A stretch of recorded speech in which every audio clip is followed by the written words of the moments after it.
The sophistication to inspire exhilaration. And the technology to customize every ride.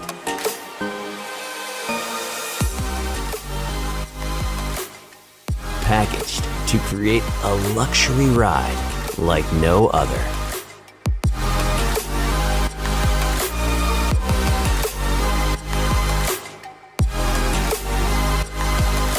Introducing the most premium personal watercraft on the market.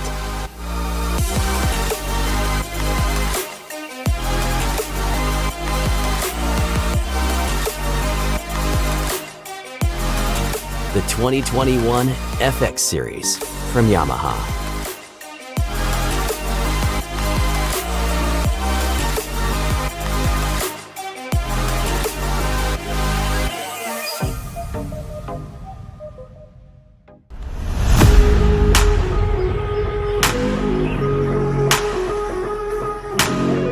Morning. I'm in a much better mood today than I was yesterday when it was raining and we were doing my most favorite thing, camping in the rain. But it was all worthwhile. We've seen off hopefully the bad weather. Now we're going to hit the queue for the launch here. Life jacket, check. One packing system, check.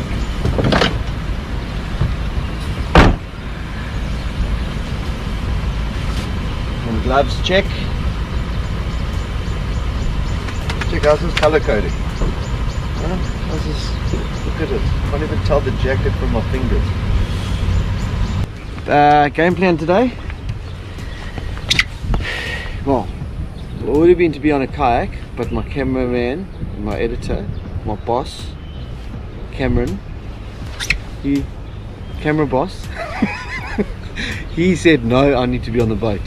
This is my first time fishing in Cape Vidal and I'm very excited. I was holding back a bit because I was a bit nervous for the launch, but then I just said to myself, always say yes to new adventures and gonna go for it. And I'm hoping to catch a good game fish like a kuta or a tuna or maybe hopefully a prodigal son. So yeah, let's just see what the day holds and yes to new adventures. We'll probably play it as we see what's happening out on the water. If there's bait and there's fish around nearby, well then we just fish close, because then you don't need to go far because the fish are here.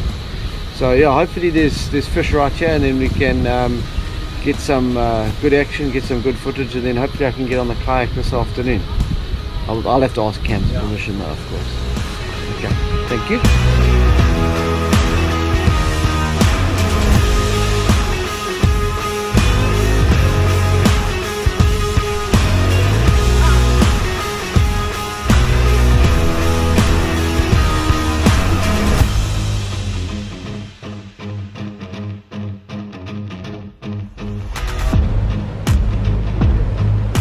I thought we were gonna go.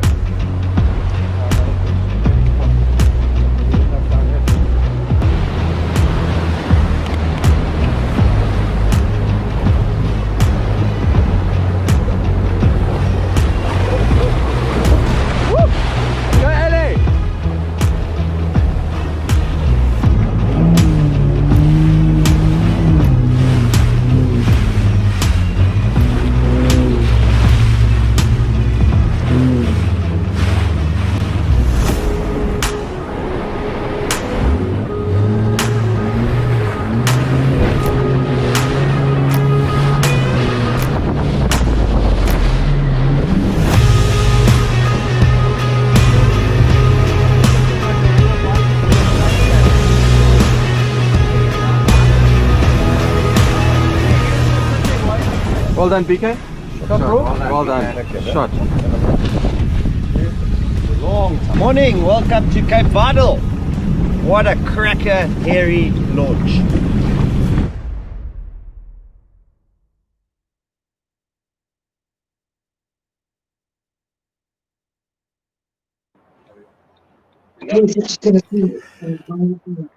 Carry on.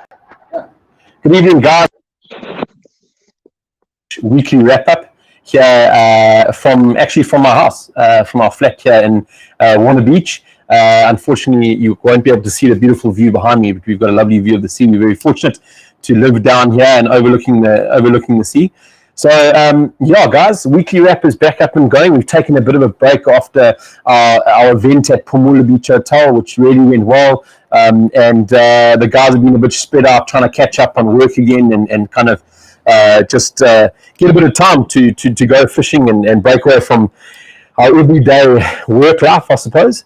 But tonight's show is going to be an interesting one. It's something that's two topics that are on the mind of pretty much every fisherman currently. One is the E. coli issue that we've been having off of the coast of Natal, and how that affects fishing, how that affects the fish we eat. Does it affect those things? And the second thing is the fuel issue. So we're going to be chatting to Brent Newman from CSR, who's a scientist at CSR, to chat about the E. coli issue. And we're going to be chatting to the guys from the Natal Powerboats about hopefully some fuel saving tips. They've also got one or two exciting new additions to their business as well that they also want to share with us, and obviously long-time supporters of us, Natal Powerboat. So we're going to be chatting to Greg McKeown from NPB in not too long from now. So yeah, we've got just some things to warm up for the next couple of weeks of weekly wraps as we get into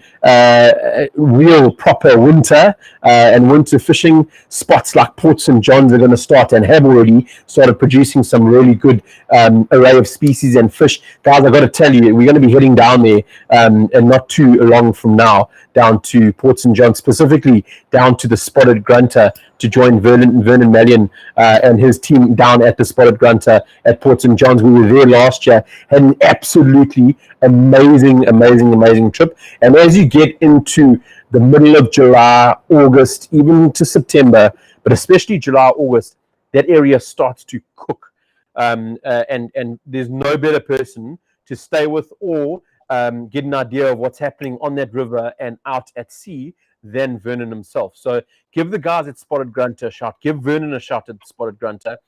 Have a chat to him with regards to the river and what it's going to be doing and what it's doing at the moment. Is it clean? Is it dirty? What sort of tide to come on? They do prefer a bit of a spring tide where you've got a lot of tidal movement coming in and out of that mouth. That mouth has changed quite considerably since the floods.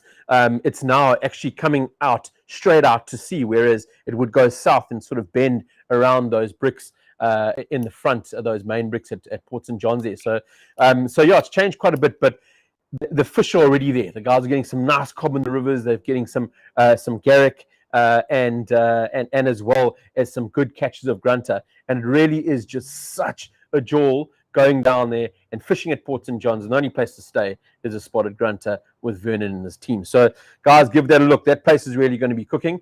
Obviously, the SARDs have just started coming through. We're not even touching the surface of the sea as yet. There's still a lot of action and a lot of life. We got a message this morning saying that there's still some shoals off of Kelso or Happy Wanderers area. And south, a lot of those shoals are still moving south. There's shoals in the deep as well as in the shallows. I know there was a shoal that was taken north of that up towards a net that was taken north of that up towards sort of Isipingo area and Bluff.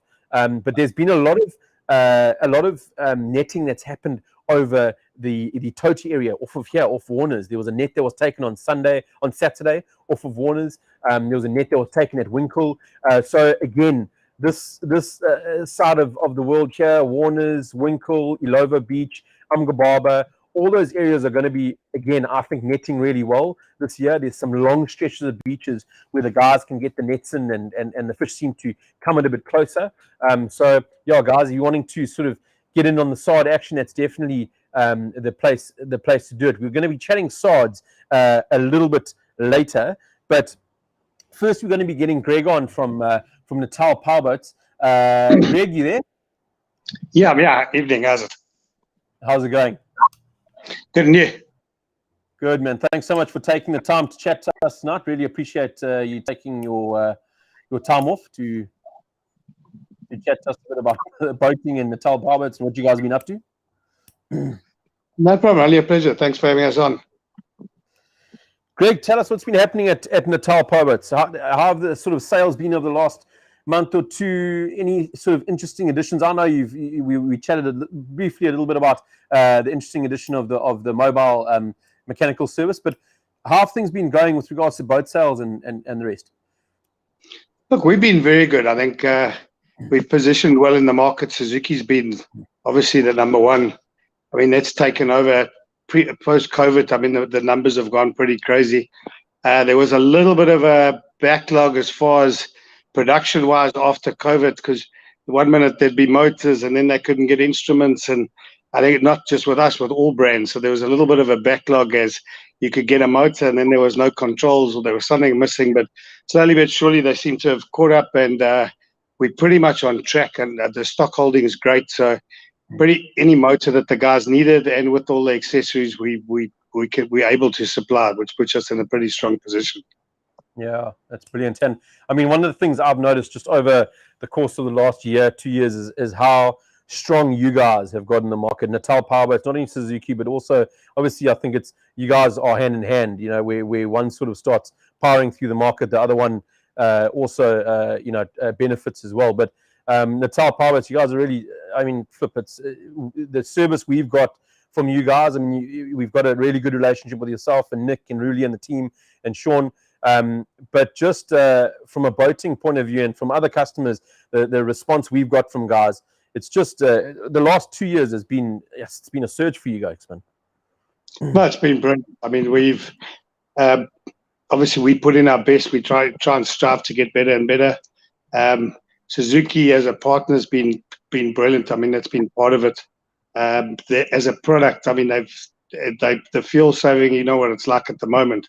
So they have proved that they're best on the market. So as long as we can back it up and Suzuki backs us up, I mean, it should keep growing and go from strength to strength. Yeah. Just talking on the fuel saving, it's one of the things we wanted to chat to you about.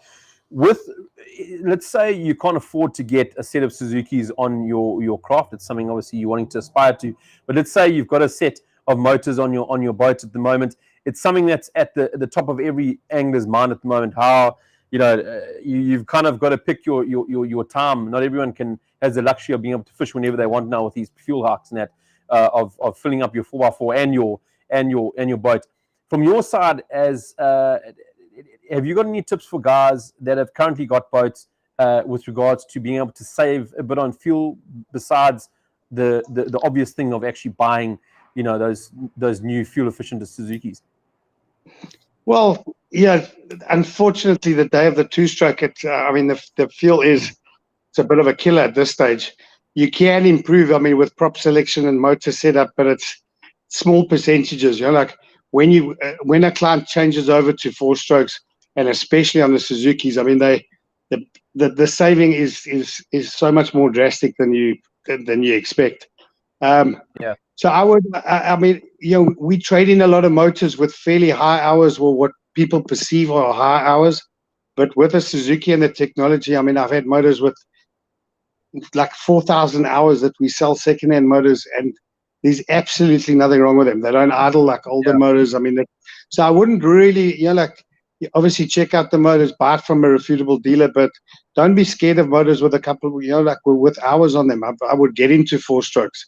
It's just, there's no way of getting the 2-stroke to the same sort of thing. And nowadays, especially as a fisherman, if you've got to travel some distance, it's going to kill you. You got to consider it 100%. Now, I mean, probably a lot of the things that guys are scared of with regards to your 2-stroke and your 4-stroke engines, especially your older 2-strokes, and that is, hey, when you're out there and something goes wrong, it's easier to fix. You don't have to worry about computer boxes and this and that. What is your, on these 4-stroke motors? What is your take on that? Yeah, I would. I'm safer on a 4-stroke than on an old 2-stroke.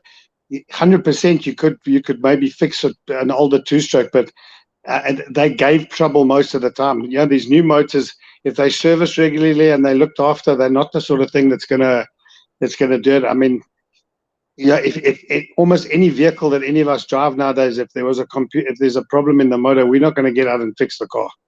It's the same scenario. So there's helicopters with one motor and all that sort of thing. So, and I mean, South Africa is stricter with our twin motor rules and that than overseas, and they run big distances on single motors and that. So it's not. It honestly doesn't faze me as long as I wouldn't go I wouldn't go to Mozambique and travel 20 hours and my motor had stood for 2 years. I'd take it to the dam for a quick run before I went. But apart from that, if the motor's moving and running, there's no reason it should fail. Yeah. And now, I mean, over winter and that, let's say the guys are going to be leaving their engines for a while. What are your suggestions now? Extra packing in for winter, going to do their Moz trips maybe in November when it's warming up a bit.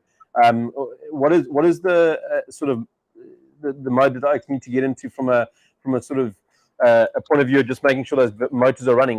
How often would you say that I need to start them, just making sure they're putting water through the engine? How often would you be doing something like that? There's no carbs or anything like that. It's, I mean, four-strokes when they first introduced had carb models and that, but Suzuki doesn't even have a carb model. So with injectors, you don't have to run dry. All the old theories. I mean, it's a matter of, I would personally like to just start it just to get some fuel in that through the system once a month or once every second month, and you should be 100%. I mean, we have motors that stand for 6 months. You turn the key and it fires. You don't have to prime them. You don't have to. I mean, it self-primes, so it stops all that. I mean, it becomes a simple motor to operate. Yeah, 100%. Guys, going over to the models now, to the Suzuki models, the most fuel efficient sort of models out there in the Suzuki range. What are we looking at, Greg? Well, Suzuki's got that lean burn technology, so 90% of their range now is lean burn. They have one or two models like the 6-cylinder 200 horsepower. It's available for pushing big boats, and like if you want the 200 you want to push a bigger boat with the same horsepower, and that's the older technology, so it's not lean burn, so it's still brilliant on fuel. The lean burn is a Suzuki patent that obviously streamlines the system and saves up to another 15% on fuel. So you can't compare. The lean burn is just the best on the market without a doubt. But almost the whole range comes out in it. They've just introduced the 140 and the 115. It used to be an A model, now it's called a B model. So that's got increased performance and fuel. It's got better whole shot. So just everything evolves. So that's upgraded. They are introducing some new models soon, but they haven't given us permission to tell yet. Okay, lekker, man. Greg, thanks very much. But just on that, do you have any sort of specs on fuel consumption on those engines, Greg? Do you have any idea on sort of full day on the trawl? I've been on the boat a couple of times with Byron, and I mean the fuel saving it's there. You can see it. It's plain to see on those 4-strokes and those new Suzukis. But do you have any sort of figures that you can sort of? Well, just to give you an idea, we used to go to Nyaka Island quite often, and I used to use it as a bit of a milestone how far you go. And on an old 2-stroke, like an 85 or something like that, we used to get just short of the islands at 40 k's on a tank. And right now on an 84-stroke, you can get up to 100 kilometers on a tank. So it's not 50%. It's probably a lot more than that. Like it's in practice. Yeah. I mean, in practice, they're better than they say on stats. Yeah. Wow. Greg, thanks so much. But thanks for joining us tonight. Really appreciate it. And keep doing what you guys are doing at Natal Power. It's really impressive to see, and it's awesome to be involved with you guys. Perfect. Thanks for the time, and thanks for having us. Thanks, Greg. Short, man. Appreciate it. Cheers. Greg from Natal Powerboats, one of our supporters, and guys, I've got to tell you, the team at Natal Powerboats, they know what they're doing. Their service is brilliant, and they've just got better and better, as probably Nick would say, like an old wine. They're just getting better and better with age. But no, guys, definitely the Oaks to consider when you're looking at boats, you're looking at servicing. We've only ever had good report backs from them and that, and it's they're really great guys to be involved with. So we recently had the Pamula Beach Hotel comp. That was the last time we did this massive bout of live streaming, and I think probably the Oaks were all a bit pumped after that weekend because we live streamed from Thursday flat out until Sunday. and a couple of times during the day as well. And that was for the Sapphire Insurance King of the Sea, which was our first event since we were locked down by COVID some 2.5, 3 years ago. And it was just great to see the Oaks again. It was great to be able to mingle and socialize. The fishing wasn't great. The conditions were pretty good. Some big surf on the first day, but it was just lekker to get down there, get to Pumula Beach Hotel again, and see all our old mates from the South Coast. It was an absolute treat. So we did something very, very. It was a market first, an event first for a fishing event in South Africa, where we set up a live stream studio, and we had close to 90. I think it was just over 90,000 views over the course of the weekend for the event, which was amazing for the event. It was amazing for the people that tuned in, and they could follow the event live. We were crossing to the fishermen, and the guys were chatting to us about where they were and what fish they were catching and what they were doing, their techniques. We were going through sponsors' goods. So it's just something that was really exciting for Go Fish as a platform, and it's something that we're going to be bringing to you in more events to come. We've also got a couple more events that are coming up from Go Fish's side that are going to be pretty exciting. So stay tuned for that. We're going to be doing some freshwater stuff towards in the next sort of month or two, as well as possibly some Mozambique, some saltwater stuff as well. Some stuff by Invite, some very sort of closed. Not by Invite, sorry, but basically going to be, it's open to anyone, but it'll be just sort of Go Fish and a couple of mates joining us to come up and have a getaway up in Mozambique and meet the team and fish together, have a couple of dorps and just talk a bit of stool and carry on and have a bit of a jaw. So we're going to be doing that in a month or two to come. So if you've got any questions, guys, please fire them away on the Facebook, on the stream here, and we'll get to them. We just to mention on Natal Powerboats, we didn't mention it with Greg. Fortunately, they've got a new mobile side to their business where they can come and actually service motors on site. So get hold of Natal Powerboats. They've just brought this mobile mechanic service into their business, along with a couple of extra little advantages in that to their business. Get a hold of them. They've got some exciting new links and arms to their business, just to make servicing of your engines a hell of a lot easier. We're going to be chatting to Brent Newman from CSR. Brent, can you hear us? Yeah, I can. There he is. So this is a bit strange because Brent actually lives literally next door. We're separated by a wall. But Brent, if you want to just introduce yourself, and thanks so much for giving us your time tonight, man.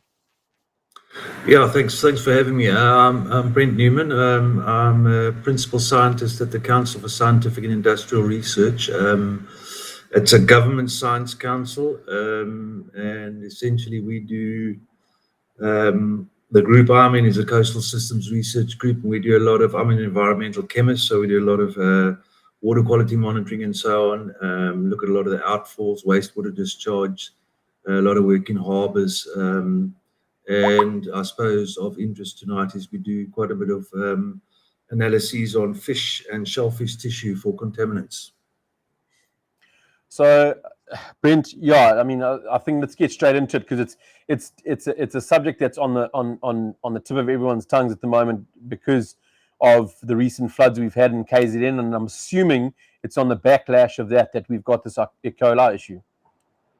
Yeah. I think everyone's quite well aware that a lot of the wastewater treatment plants, they got damaged themselves. It wasn't really good, I suppose, before that, but the plants have been damaged, and obviously we've got burst pipes all over the place. So yeah, it's primarily associated with that, pump failures. Also on top of that, Yeah.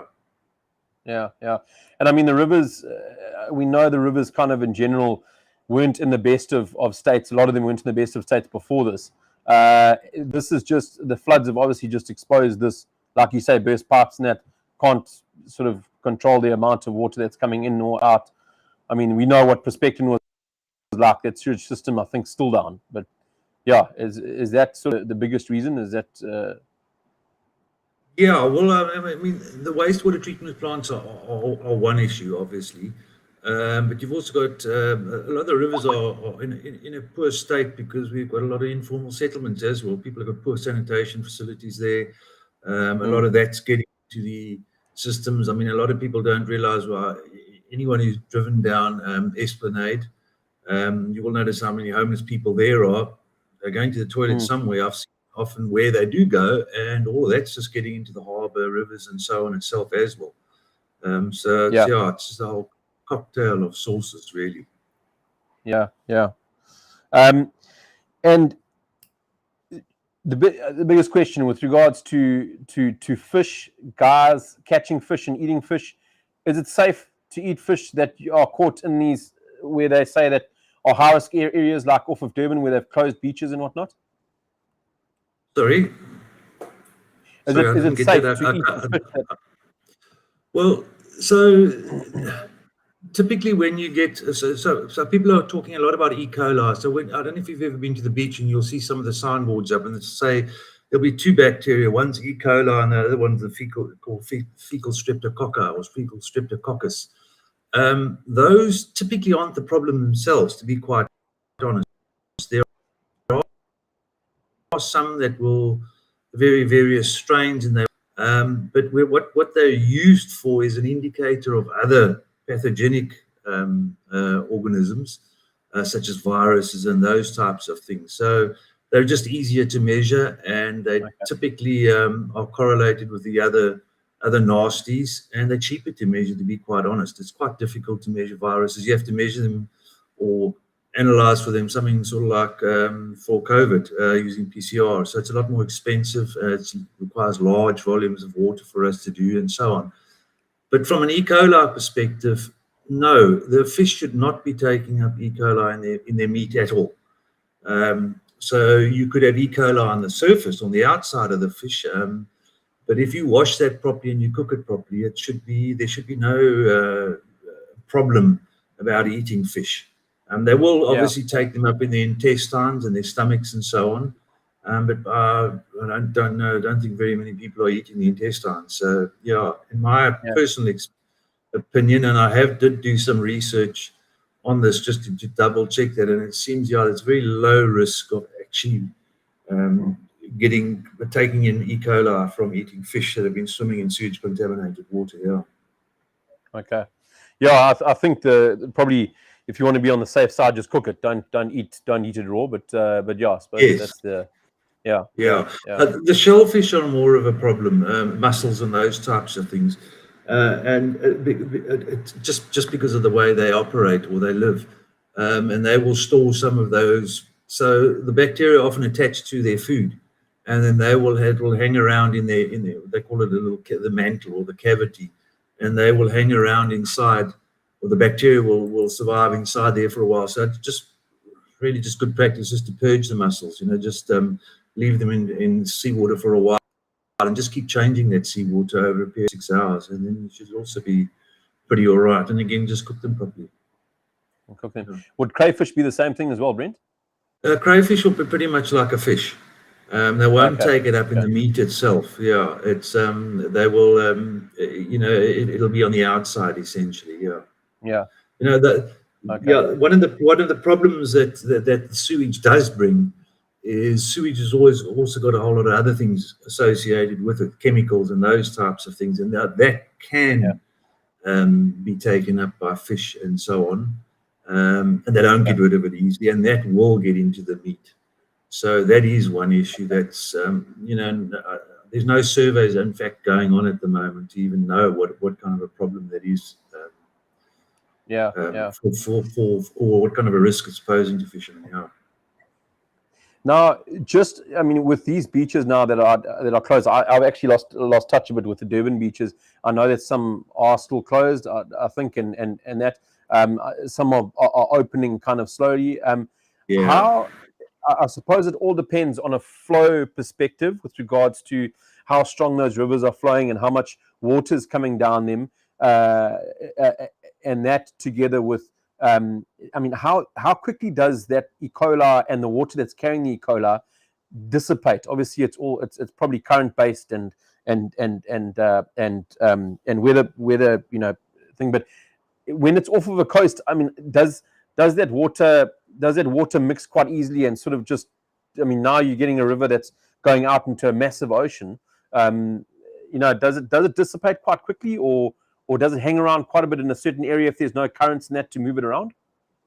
Yeah, with the dissipate, yes and no. Yeah, it's a difficult one. Surf zones tend to trap water that comes out of rivers quite well, and or a stormwater drain, or a leak, or a sewage contaminated pipe, or so, and it tends to get stuck in the surf zone until it finds a rip, and then it goes out. Okay. The beaches were really bad quite soon after the storm. Many of them improved quite dramatically. When I talk about this, so we monitor the beaches. We haven't been doing it frequently now, as frequently as we normally do, but we've all the way from sort of Umdloti area all the way down to, and we do it quite far down south, Umkomaas type area. And the central Durban beaches were really bad. The outer line beaches weren't that poor, but even in central Durban, it's quite amazing how they have improved. They're still not wonderful. Some of them, but the beaches have opened because the numbers have decreased quite significantly. Ngani River is still a no-go. That's just horrific at the moment. So the surrounding beaches are also pretty knackered, and that will probably be the case with a lot of our little estuaries. Near them, the quality of the water is probably still poor from a microbiological perspective. Yeah, and I mean from there, from sort of the beaches, let's say between there and the south coast here where we are, even if Ikola got into the currents and that sort of thing and came down this far south, would it affect us quite a bit down here or not really? So those the bacteria don't really last very long. Typically, these are things in our stomachs. That's where it's coming from. It's E. coli, or coming from humans, or you'll also find them, for example, in birds or any other mammal, like dog, cats, those types of things. So that's where they're coming from. But once they're in the sea, they don't tend to last too long. So they have a fairly short life. And by short life, it all depends on a whole number of things: the water temperature, how much sunlight. Sunlight's a big killer of them. They really don't like UV light, so that takes them out quite quickly. And we're talking about 24 hours. So, but if you've got persistently poor water, there's a whole lot of junk coming into the water or into the coastline, which is the case at the moment. So it's still a lot of really poor quality water coming out of a lot of estuaries, but.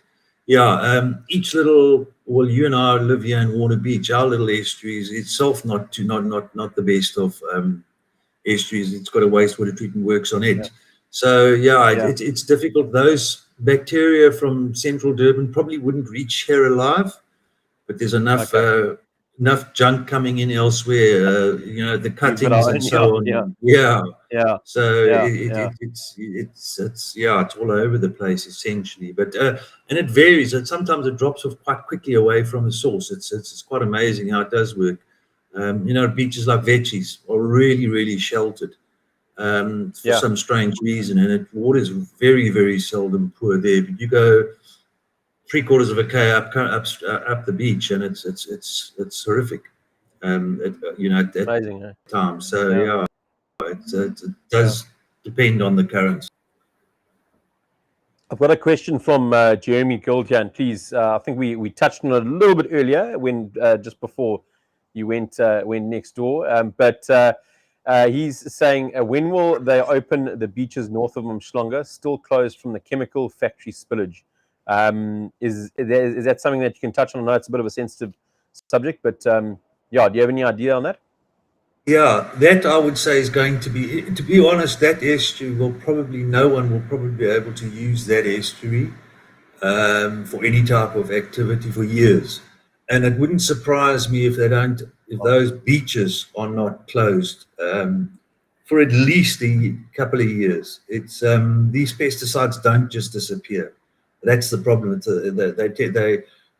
People have probably heard of persistent organic pollutants, and some of them hang around for a really long time. And I don't foresee those beaches opening soon at all, to be quite honest. It's it'll take a while. That's crazy. Yeah. And Brent, just just your take. I mean, I'd like to know, like, are there any other interesting sort of projects that you guys are working on? Because it's something that we don't often have. We've never had on the weekly wrap, and that's and obviously as guys that are spending a lot of time on the sea on weekends, and that's something that we should be definitely more interested to hear. But should be paying more attention to. But I mean, are there any other interesting projects that you guys are working on that you can give us some info on? Yeah, we'll give you some flavour of what projects we have done from a fishing perspective. We did a survey in Durban Harbour, for example, and we looked at contaminants in fish in the harbour itself, and then we looked at what risks those pose to people eating those fish. We looked at quite a wide range of chemicals there. That was quite an interesting study. It's probably I think everyone's quite well aware it's probably not the place to be catching and eating fish. We didn't. We did try to get the fish people are eating as much as possible. We were also quite interested in looking at other fish, looking at some of the fish low down in the food chain and seeing whether they're accumulating stuff. And I suppose what many people might target in there, I don't know if your listeners fish in the harbour, we looked at grunter. That was actually, that's what I was going to say. Yeah, it was actually in quite good nick, except for the mercury concentrations were quite high. But other fish were not so sharp. A lot of them did have some fairly nasty stuff in them. We've done a survey on mercury in South African fish. But we focused then specifically on fish that can be sold through shops rather than all types of fish. Yeah, and that study is available for people, and we're still carrying on with it. So we periodically do look at mercury in fish still and look at the risks. Is this more like the lionfish that are caught off of SA and that, or? Anything that we did anything from bloody tin sardines and fish fingers to what you can whole fish you can buy in the shop, all the way up to marlin and those types of things. And the fish are generally in pretty good nick. A lot of these fish do naturally accumulate mercury in their tissue, marlin and those types of things. So you want to be eating those a lot less. It's just a natural process.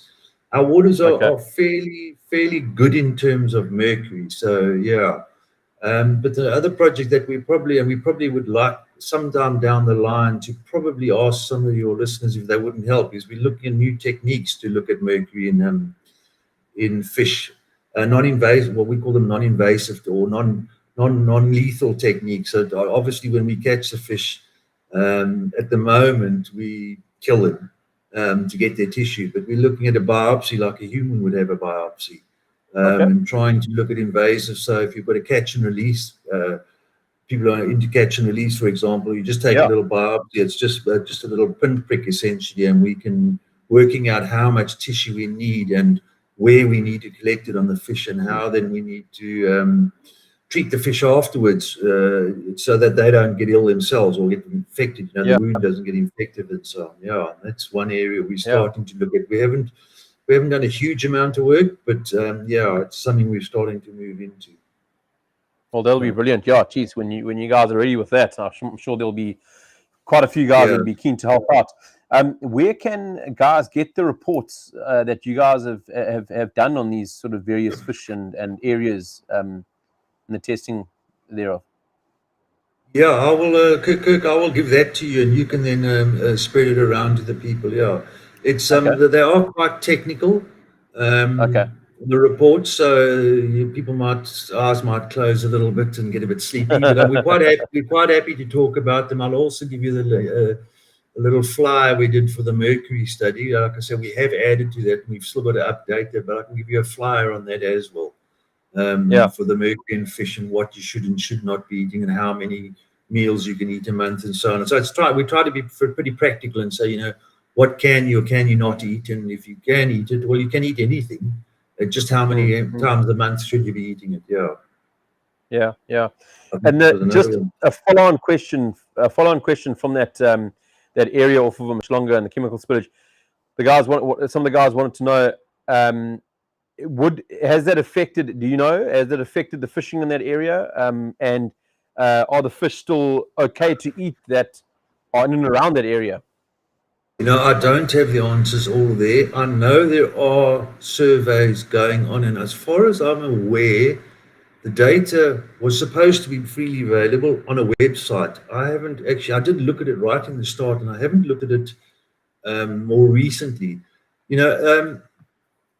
The fish that are resident in the area, now I'm no fisherman, you guys will know better which ones, if there are reefs there, who hangs around the reef for much of the time and who just passes through. It's those ones that are hanging around that are going to be at most at risk. It's not fish don't take up.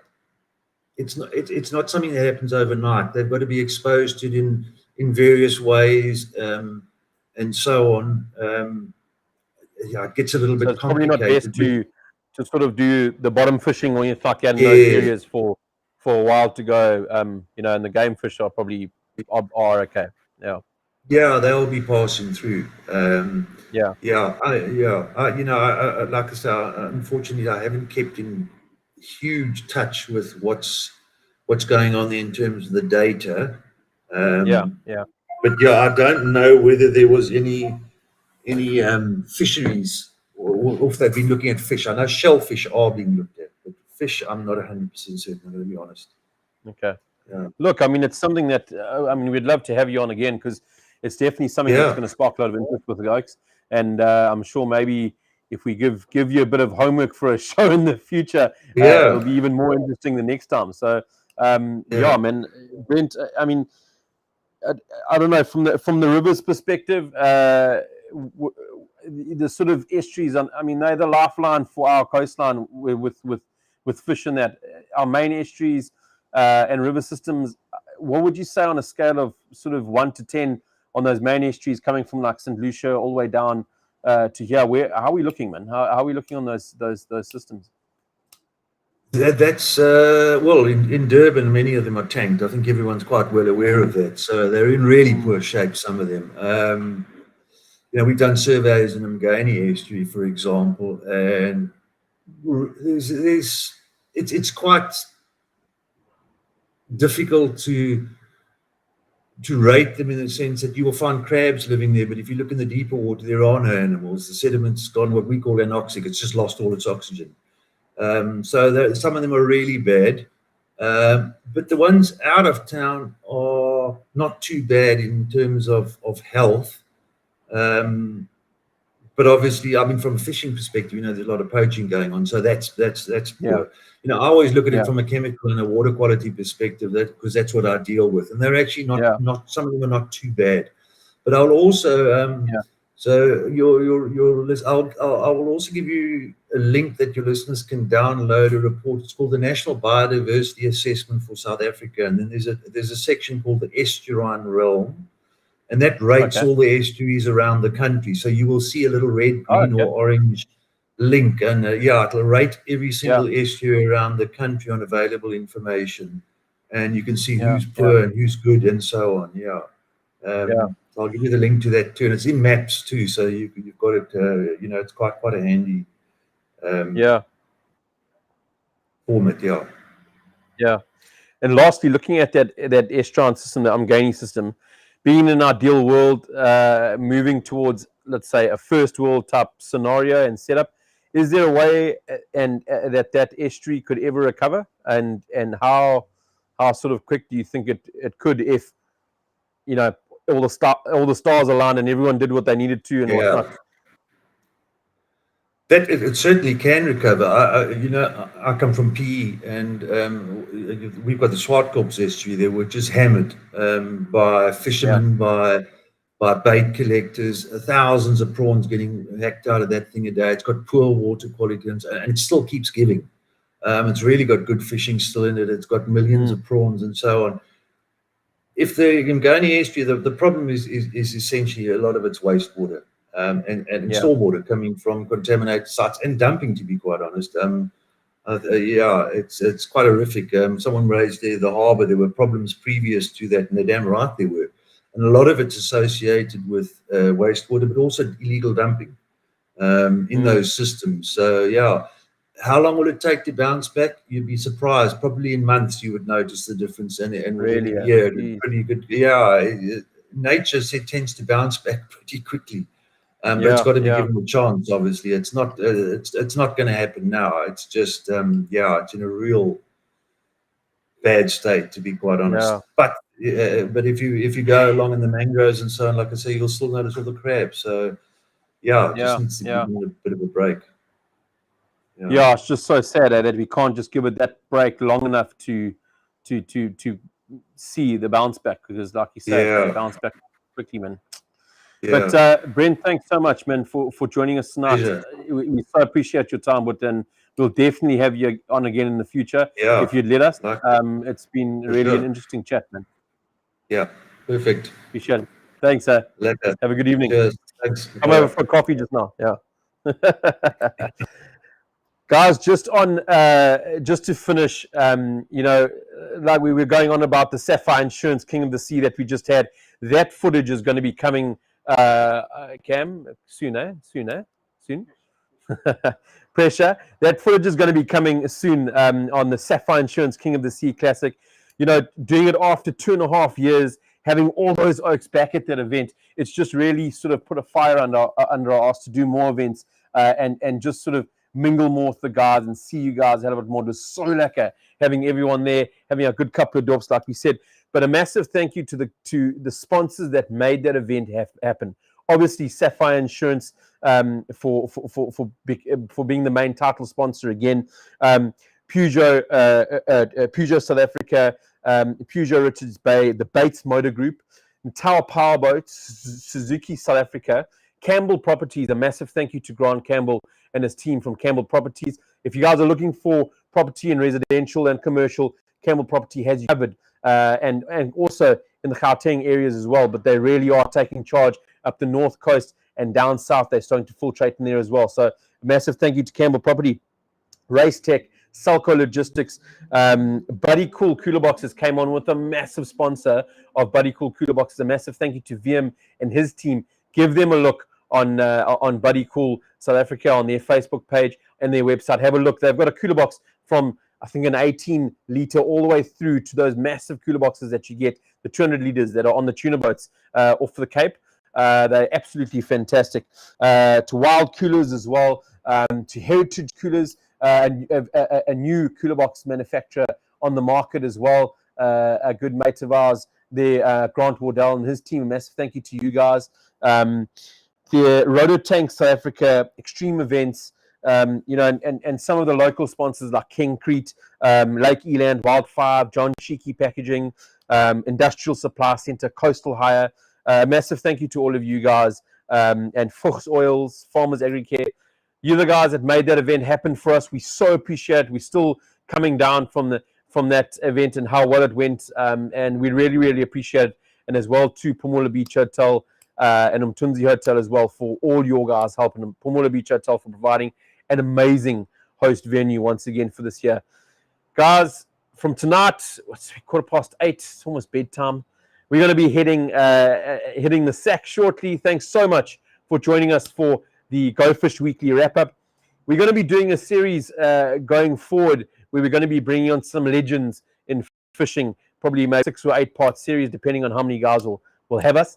But they'll be coming onto the show, and we'll be just getting a bit of history and a bit of background on these various legends, what they're doing now, where they're fishing, a bit of insight into their tackle boxes, some tips, some tricks. It's going to be an awesome series to look forward to. And till then, guys, keep fishing, tight lines, keep a watch